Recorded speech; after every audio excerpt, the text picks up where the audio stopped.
people, all the characters in Tolkien's Lord of the Rings, I think by far Tom Bombadil is the most, maybe not the most interesting, but in some ways is from a spiritual perspective, but for sure he's the most enlightened or seemingly enlightened person in that book series and movie series, or not movie series, at least not adaptation by Peter Jackson, because he wasn't in it. That was the main character I was looking for, actually, because that's the only one that not the only one, but the one that really stuck out for me from reading the books was Tom Bombadil, reading it as a child, but just having this wonder about him, because as many others have pointed out already, he doesn't really add very much to the story. He doesn't move the story along. He's just an anomaly almost. You don't really know why he's there, or what he's really doing. What is his purpose there? He isn't, helping, or well, he's helping the fellowship, or he is helping some of them when they are walking through a forest, and trees are hanging, creating problems for them. So he is helping there, but he doesn't really seem to be caring a lot about the world, basically. So today we have a lot of issues in the world, and people are more or less inclined to care about it in this normal reality. I mean, in the Tolkien's work, the characters there, well, is very similar to what we have here, but most of the main characters are very deeply invested in it.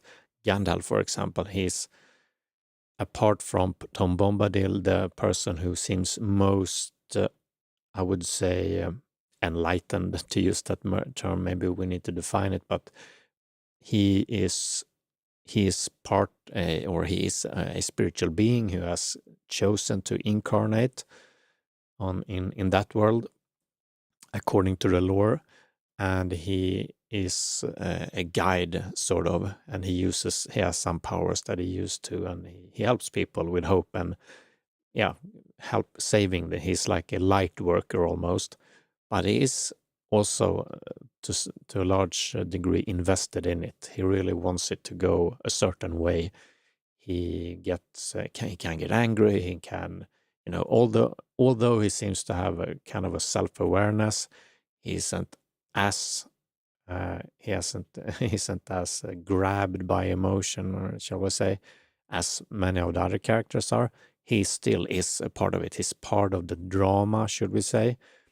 And it isn't clear, to me at least, if he's also looking at from the outside in a way. Is he also free of it? Doesn't seem like it.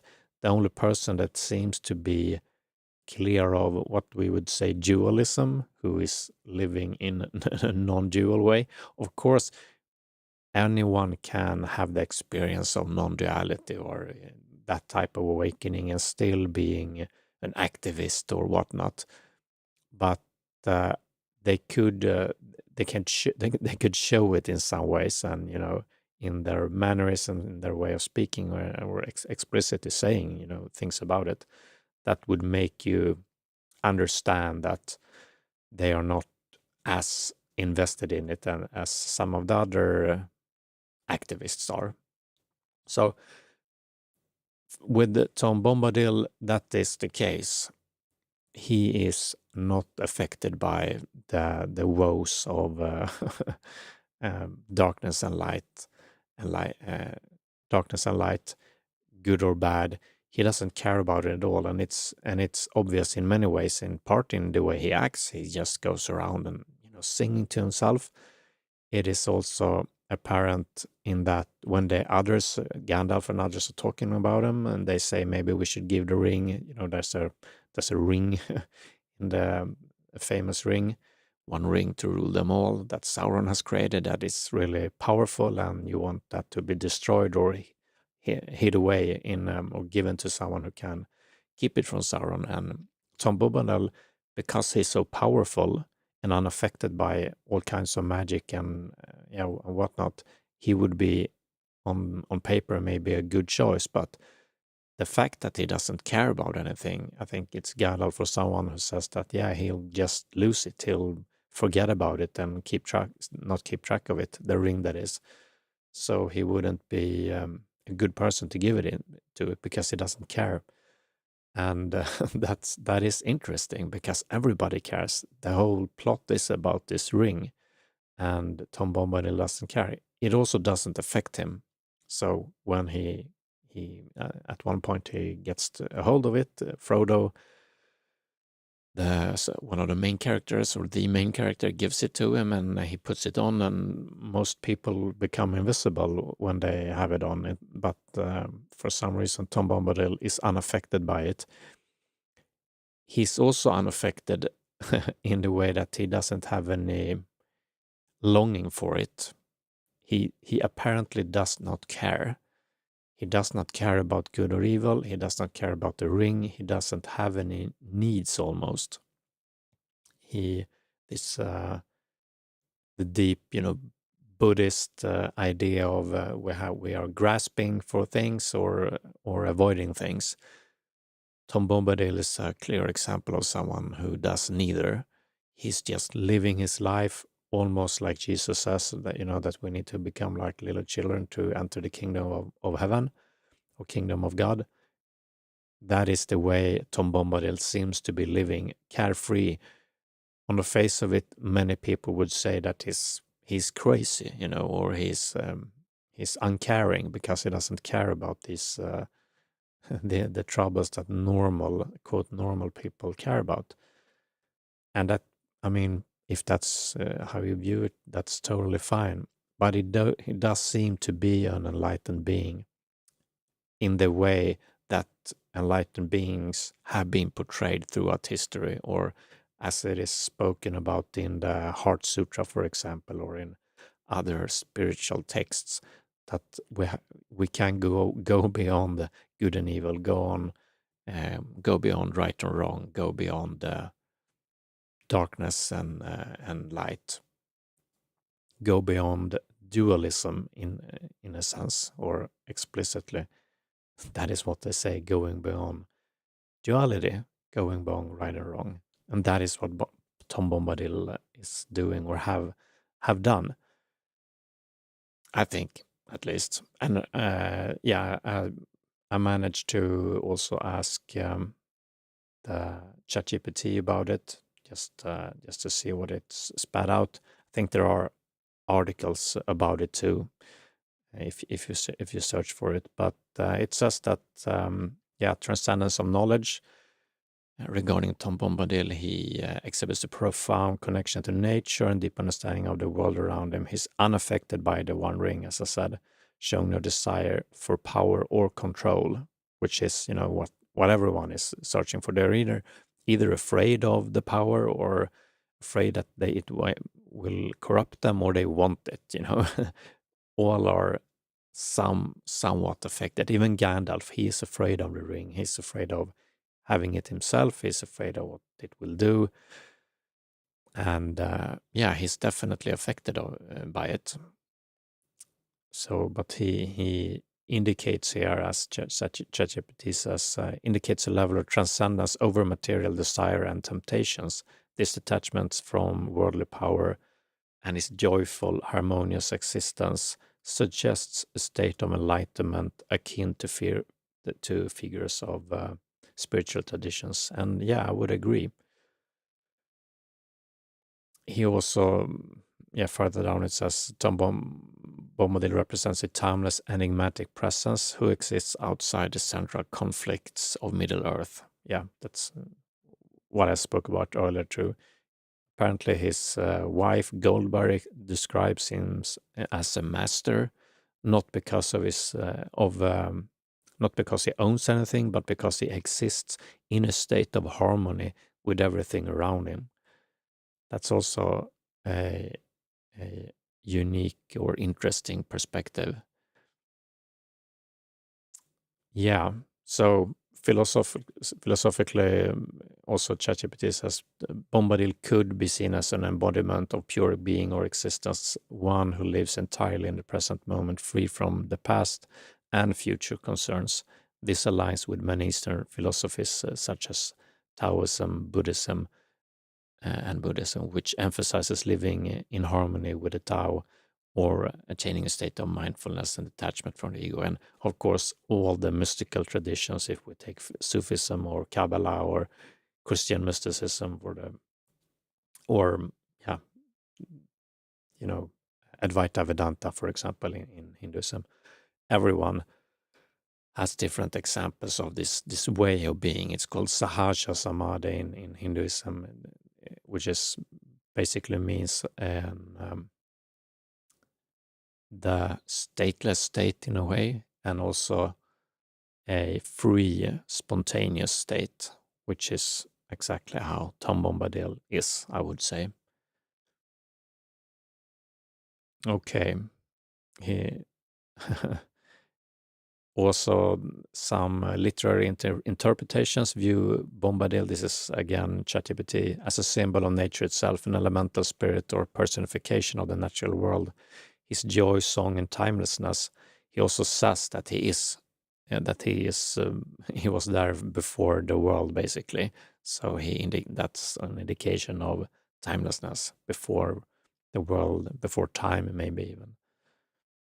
It can be seen as representing an ideal of living in harmony with nature, a concept of an association with enlightened states in various cultural and religious traditions.